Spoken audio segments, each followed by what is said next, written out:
Bonjour Olivier Dussopt. Bonjour. Ce vendredi, c'est Black Friday dans de nombreux magasins et sur beaucoup de sites internet. C'est une double arnaque, a dit votre collègue Brune Poirson. Elisabeth Borne, elle dénonce une frénésie. Alors est-ce que vous aussi, vous êtes à deux doigts d'appeler au boycott? Non, je n'appelle pas au boycott. On sait que c'est une opération commerciale. C'est une opération qui peut se traduire par des arnaques, pour reprendre le terme, parce que c'est une journée de prix qui évolue beaucoup. Après, je pense que le rôle d'un gouvernement n'est pas d'interdire. Le rôle du gouvernement, c'est de sensibiliser, de convaincre les Français d'acheter chez leurs artisans, chez leurs commerçants locaux, de s'appuyer sur le tissu économique de proximité. Je ne crois pas que interdire, vouloir aseptiser de toutes parts soit la bonne solution. À nous de faire une forme de pédagogie, d'expliquer. Et le consommateur, il n'est pas assez grand pour Si, décider lui-même s'il veut acheter français, pas français, en promotion, pas en promotion, en ligne, dans des magasins? Est-ce que j'ai dit obliger? Est-ce que j'ai dit interdire? J'ai dit qu'il fallait sensibiliser, qu'il fallait rappeler l'importance. J'ai été maire d'une ville de 17 000 habitants pendant 10 ans. J'y suis toujours conseiller municipal à Annonay. Je sais les difficultés du commerce de centre-ville lorsque se développent des supermarchés en périphérie ou lorsque se développent les achats sur le net. Donc vous me trouverez toujours pour dire acheter français, acheter local. Après, comme vous le dites, les consommateurs sont des adultes. Ils sont des adultes, ils sont des acteurs de leur propre consommation. À eux de faire attention, à eux aussi d'avoir en tête le jour où ils se plaindront de ne plus avoir tel ou tel commerce de proximité, que parfois c'est leurs propres actes qui peuvent causer ces situations. Il y a quand même une forme de contradiction. D'un côté, on distribue 17 milliards d'euros pour calmer la colère des gilets jaunes, et puis après on va leur dire « Ah oui, mais non, c'est pas pour consommer, c'est pas pour dépenser ». Mais personne ne dit ça. Personne ne dit ça. Les milliards d'euros que vous évoquez, les 17 milliards d'euros, sont des mesures de pouvoir d'achat, sont des mesures de redressement, sont des mesures d'accompagnement, sont des mesures pour permettre à des Français et des Françaises qui travaillent de vivre mieux de leur travail. Et je pense à l'augmentation de la prime d'activité. Mais je le répète, il n'y a pas des consommateurs mineurs et des consommateurs majeurs. Mais il y a quand même Il y a des consommateurs, message... ce sont aussi des citoyens, doivent avoir en tête que le développement des transports, c'est dangereux pour l'environnement, que le développement de grandes surfaces à perte de vue ou uniquement d'achat sur le net, c'est dangereux pour le commerce de centre-ville. À nous de le dire, à nous de le rappeler. Ce n'est pas une question d'interdiction ou d'obligation. C'est une question de cohérence des messages qu'on doit avoir. Mais tout ce message autour de la surconsommation, alors que globalement, ça fait des décennies que l'économie française, elle tient sur la consommation. Est-ce qu'il n'y a pas un peu un risque, notamment pour l'emploi, de crier à la surconsommation? Mais je vois bien que vous tenez absolument à placer ou à dire que le gouvernement est dans une attitude de condamnation. Nous sommes dans une attitude de vigilance. Double arnaque, frénésie, c'est des mots forts. De sensibilisation. Brune Poirson est extrêmement investie sur les questions d'économie circulaire. Elisabeth Borne est investie, c'est son rôle et sa conviction sur des questions d'environnement. Nous le sommes avec elle. Nous le sommes avec elle et nous le disons aussi. Attention au développement des transports. Faisons en sorte que notre consommation soit plus responsable, plus écologique, parfois plus sobre. Est-ce qu'une fois qu'on a dit ça, une fois qu'on a passé ce message de rappel, de conviction, de cohérence aussi avec ce que nous faisons en termes environnementaux, est-ce qu'il faut être dans l'interdiction, dans la condamnation? Moi, je n'oublie pas que derrière les opérations commerciales, il peut parfois y avoir de mauvaises affaires pour les consommateurs, mais derrière telles opérations, il y a aussi la possibilité pour des familles qui n'ont pas la possibilité le reste du temps de se faire plaisir tout simplement, de pouvoir le faire. Et donc, soyons responsables, soyons aussi respectueux de l'autonomie et du libre arbitre de chacun. Alors, dans moins d'une semaine, une grande grève va démarrer contre la réforme des retraites. Vous qui êtes en charge de la fonction publique au sein du gouvernement, est-ce que vous attendez un mouvement très suivi dans l'administration? Tout le monde pense que le mouvement sera suivi. Il y a des appels à la grève dans l'administration comme ailleurs. C'est un mouvement de grève assez surprenant. C'est la première fois, de mémoire, qu'une grève est déclenchée sur un texte dont on connaît l'orientation, dont on connaît le principe, mais sur lequel les arbitrages ne sont pas rendus. Et donc il y a une forme de grève préventive, ce qui paraît un peu assez étonnant.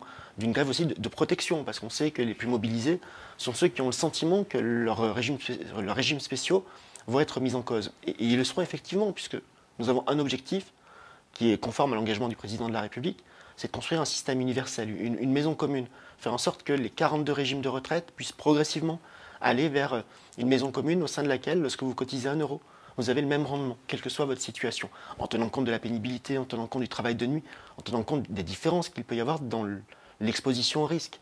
Mais le principe, c'est l'universalité, le principe, c'est aussi l'équité et la responsabilité. La responsabilité, c'est faire en sorte que dans 15 ans, dans 20 ans, dans 30 ans, nos enfants, nos petits-enfants n'aient pas à assumer les dettes que nous aurions construites. On va revenir sur quelques-uns de ces détails, mais est-ce que vous avez l'impression que les syndicats contrôlent leurs troupes, ou bien est-ce qu'ils courent un petit peu derrière? Est-ce que vous redoutez que la mobilisation leur échappe? C'est à eux de le dire. C'est à eux de le dire. J'ai pu voir pendant la préparation de la réforme de la fonction publique que j'ai portée, qu'il y avait parfois un hiatus entre la parole de responsables syndicaux à niveau national et ce que je pouvais entendre sur le terrain. Ça marche dans les deux sens. Parfois ils sont dépassés, parfois ils sont eux-mêmes plus conservateurs que leurs propres troupes. C'est aussi une des démonstrations que ce qu'on appelle parfois la crise de la représentation ne touche pas que la politique. Vous craignez des violences? Je les crains parce que nous avons vu que les derniers mouvements s'étaient traduits par des violences. Ce n'étaient pas forcément des mouvements organisés par les syndicats, il faut d'ailleurs le dire. Ce que j'espère, ce que je souhaite, c'est deux choses. D'abord, toutes celles et ceux qui sont dans des soutiens opportunistes à ce mouvement, des formations politiques que l'on voit rallier des mouvements syndicaux qui ne l'ont jamais soutenu auparavant, que toutes celles et ceux qui participent à ces mouvements seront condamnés les violences. J'ai en tête que le 16 novembre dernier, à l'occasion des manifestations à Paris, place d'Italie, les réactions des autres formations politiques que celles de la majorité n'ont pas été légion, c'est le moins qu'on puisse dire. Édouard Philippe a donné cette semaine quelques précisions sur la réforme des retraites. Si je résume en disant on ira jusqu'au bout, mais on ira doucement, est-ce qu'il y a un petit peu de ça? On ira sans brutalité parce que c'est une réforme d'ampleur. Et d'ailleurs, plus qu'une réforme du système de retraite, nous construisons un nouveau système. Un système qui soit universel. Comment est-ce que nous voulons procéder? Jusqu'au milieu du mois de décembre, jusqu'à vers le 9-10 décembre, mon collègue Jean-Paul Delevoye mène des concertations qui durent depuis maintenant 2 ans, qui sont extrêmement approfondies. Le Premier ministre aura l'occasion, après cela, de fixer un certain nombre d'arbitrages, de dire comment est-ce que nous allons aller vers cette maison commune, vers ce système universel. Ensuite, il y aura un projet de loi cadre, dont le Parlement sera saisi au début de l'année, pour qu'il soit voté avant l'été 2020. Et une fois que ce cadre sera posé, il faudra voir comment nous regardons chacun des 42 régimes. Ce ne sont pas des régimes spéciaux, ce sont 42 régimes qui existent. Alors justement, et comment nous les ont convergés vers le système commun, à quel rythme, justement, cette transition entre l'ancien système de retraite et le nouveau régime universel sera discutée avec chacun des 42 régimes existants. C'est ce qu'a expliqué le Premier ministre. On devine que l'idée, c'est de pouvoir lâcher un peu de mou, notamment aux agents de la SNCF ou de la RATP. Mais que vont en penser les autres salariés? Ça fait quelques jours qu'on leur explique que les grévistes, ils sont corporatistes, qui défendent un système qui est d'un autre temps. Et c'est à eux qu'on va accorder le plus d'aménagement? Quand on part de points de départ aussi différents que ceux que sont les 42 régimes aujourd'hui, il est normal qu'il y ait des transitions différentes. Puis il y a un autre aspect que le Premier ministre a rappelé. Il y a des hommes et des femmes dans notre pays qui ont entamé, débuté une carrière, qui sont parfois avancés dans leur carrière, qui ont une perspective de départ, qui peuvent avoir des projets personnels. Les salariés du privé aussi? Tous. À partir de quel moment est-ce que l'on peut dire nous allons remettre en cause tel ou tel rythme, tel ou tel calendrier? Il faut trouver cet arbitrage, et il faut le trouver avec un objectif qui est absolument intangible, c'est l'universalité. Et un deuxième objectif qui est l'équité, puisque vous parliez d'un ancien système ou d'un autre système, c'est bientôt comme ça qu'on qualifiera les actuels systèmes de retraite. Mais ce sont des systèmes de retraite qui ne fonctionnent plus comme ils devraient fonctionner, qui ne sont plus en adéquation avec l'économie telle qu'elle est, qui pénalisent les carrières hachées, qui pénalisent les allers-retours entre le secteur public et le secteur privé. Alors qu'on sait tous très bien que le temps d'une carrière très linéaire avec un même emploi ou une même entreprise, un même employeur tout au long de la vie est un temps qui est terminé. Certains le regrettent, d'autres non, mais c'est un fait. De la même manière, aujourd'hui on peut se demander si un système qui amène à ce que les femmes aient une pension en moyenne 30 à 40% inférieure à celle des hommes est un système juste. La réponse est évidemment non. Donc ce système universel que nous voulons bâtir, que nous voulons construire, il faut prendre le temps de le faire, il faut le faire dans la discussion, ce que nous faisons. Parfois on nous reproche d'aller trop vite. Là on discute depuis 2 ans et on va prendre le temps de la transition. Mais il faut le faire avec cet objectif absolument incontournable. C'est l'universalité, l'équité, et il faut par ailleurs que ce soit évidemment équilibré pour ne pas reproduire les erreurs qu'on a pu faire dans ce domaine comme dans d'autres. En l'état actuel, les enseignants figurent parmi ceux dont la pension pourrait être la plus réduite par cette réforme. Alors Édouard Philippe leur a promis que la loi prévoirait noir sur blanc des hausses de salaire pour compenser. Est-ce que tout simplement on a les moyens d'augmenter réellement, nettement 800 000 enseignants? Je crois que non seulement nous en avons les moyens, je dirais pourquoi, mais nous en avons la responsabilité. Aujourd'hui, effectivement, les enseignants sont dans une situation particulière et c'est peut-être un point un peu plus technique. Lorsque vous regardez l'ensemble des fonctionnaires de notre pays, les fonctionnaires ont un traitement, un salaire, avec un traitement indiciaire qui dépend de leur grade, et un traitement indemnitaire qu'on appelle souvent les primes. En moyenne... Salaire de base et primes. Voilà. En moyenne, les primes représentent 23% de la rémunération des fonctionnaires, parfois plus. Ces primes ne comptent pas pour la retraite, ou quasiment pas. Il y a un régime additionnel, mais il est vraiment marginal. Et donc, ce que nous proposons avec la réforme, c'est de faire en sorte que les primes soient intégrées dans l'assiette de cotisation et pour que la retraite tienne compte de la réalité des traitements perçus. Sauf que les enseignants en ont très peu. C'est un avantage pour ceux qui ont des primes, il faut le penser dans le temps, parce que lorsque vous élargissez une assiette, ça veut dire que vous payez un peu plus de cotisations, et là aussi il faut un délai de transition pour que ce soit acceptable. Les enseignants ont très peu de primes, entre 6 et 9%, parfois même 0 pour certains corps de l'enseignement. Donc pour faire en sorte que les enseignants ne soient pas lésés avec la mise en place automatique, générale des préconisations qui sont faites dans le rapport de mon collègue Jean-Paul Delvoye, il faut effectivement que nous prévoyons des compensations salariales. Où est-ce qu'on va trouver l'argent? On va le trouver progressivement parce que la réforme, parfois c'est aussi un reproche qu'on nous fait, va se mettre en place de manière très progressive.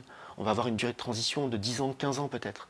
Et donc c'est pendant cette durée de transition, pendant la montée en puissance du système, qu'il faudra faire monter en puissance la compensation et modifier les grilles de rémunération et les grilles de carrière finalement des agents publics, notamment les moins primés. Mais peut-être que c'est aussi l'occasion d'avoir une réflexion sur la nature, la structure de la rémunération des agents publics. Comment est-ce que cette grille de rémunération est construite sur une carrière? Aujourd'hui, c'est souvent très linéaire, avec des taux de remplacement qui sont assez hauts parce qu'ils interviennent sur la fin de carrière, mais souvent un début de carrière bas et une montée relativement lente du niveau de la rémunération, sans tenir compte de l'engagement, sans tenir compte souvent des situations individuelles. D'un mot, le Premier ministre a aussi expliqué mercredi que les comptes devraient être à l'équilibre pour lancer ce nouveau régime universel. Pour cela, a-t-il dit, pas question de baisser ni les pensions, ni d'augmenter fortement les cotisations. C'est le mot qu'il a employé. Ça commence à combien, fortement? Je ne sais pas à partir de combien on dit si c'est fortement ou faiblement. C'est aussi très relatif. Le rapport du Conseil d'orientation... Ça veut dire que l'hypothèse d'une augmentation de cotisation n'est pas totalement exclue? Aujourd'hui, le rapport que nous avons demandé au Conseil d'orientation des retraites pour objectiver, rendre la plus transparente possible la situation financière jusqu'en 2030, préconise un certain nombre de mesures qu'on qualifie de paramétriques. Il préconise des mesures en termes de durée de cotisation, d'âge de départ, en termes de taux de cotisation. Aucune de ces mesures n'est simple et aucune mesure ne peut apporter une réponse évidente à la difficulté que nous rencontrons. Nous ne sommes pas le gouvernement qui augmente les impôts et les taxes, au contraire. Nous les diminuons et nous allons diminuer les impôts et taxes des ménages et des entreprises de 40 milliards d'euros et pour la première fois depuis plus de 20 ans, le poids de la dépense publique et le poids des prélèvements obligatoires par rapport au produit intérieur brut a baissé avec ce gouvernement. Et nous y sommes attachés. Il faut qu'on trouve le système, le mix qui permet d'équilibrer le système pour ne pas créer de la dette, ne pas la transmettre à nos enfants.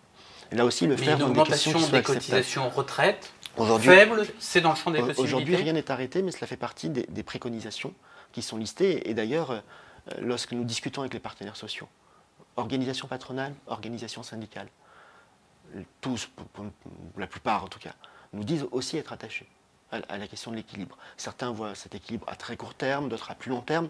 Peut-être qu'eux aussi peuvent nous accompagner, nous aider, pour nous dire comment est-ce qu'on fait, dans le cadre du nouveau système que nous voulons inventer, créer, comment est-ce qu'on fait pour que ce système soit équilibré.